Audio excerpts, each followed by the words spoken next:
Traffic পর্যন্ত দাবি।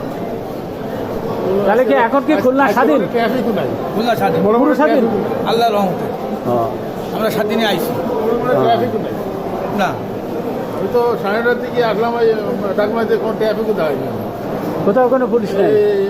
এই আতার বাইরে 1 নম্বর আসাম বেশ এক নম্বর হ্যাঁ, দর্শক শ্রোতারা, আমরা আপনারা শুনছেন আমাদের উকিলদের কথাটুকুন।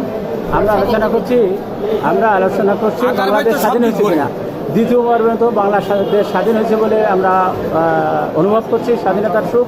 কারণ রাস্তায় কোথাও পুলিশ নেই, পুলিশের কোনো অ্যাটাক নেই।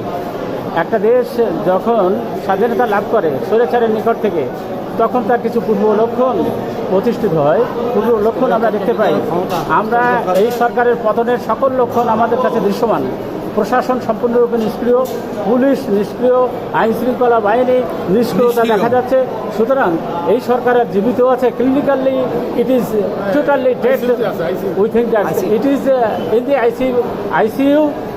We think that all these people are thinking that this government is in ICU now.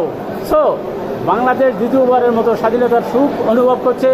আজ 4 আগস্ট 1924 সাল এই সরকার পতন তার নিজ থেকেই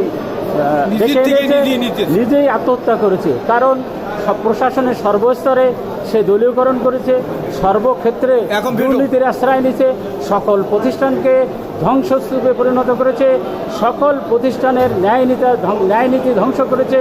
সুতরাং এবং শুধু তাই নয়, যখন কোনো আন্দোলন শুরু হয়েছে তখন তারা এই আন্দোলনকে সম্পূর্ণরূপে দমন করেছে।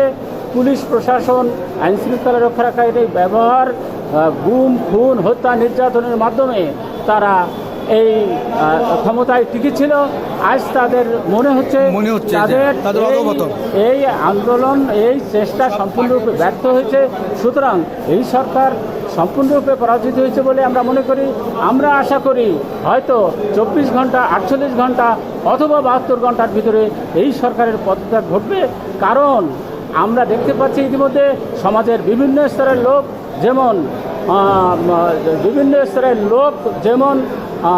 বিভিন্ন সংস্থা, যেমন পুলিশ, সাধারণ মানুষ এবং কবি সাহিত্যিক সহ আইনজীবী সহ সকল পেশাজীবী শ্রেণীও আন্দোলনের সাথে একত্রিত হয়েছে।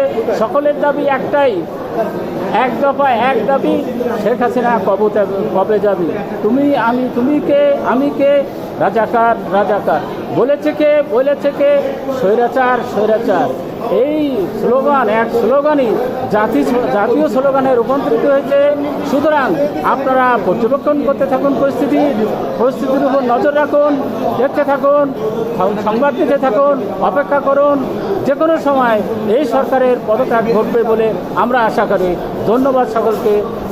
আবার কথা বলবো অন্য কোনো ভিডিওতে, অন্য কোনোভাবে।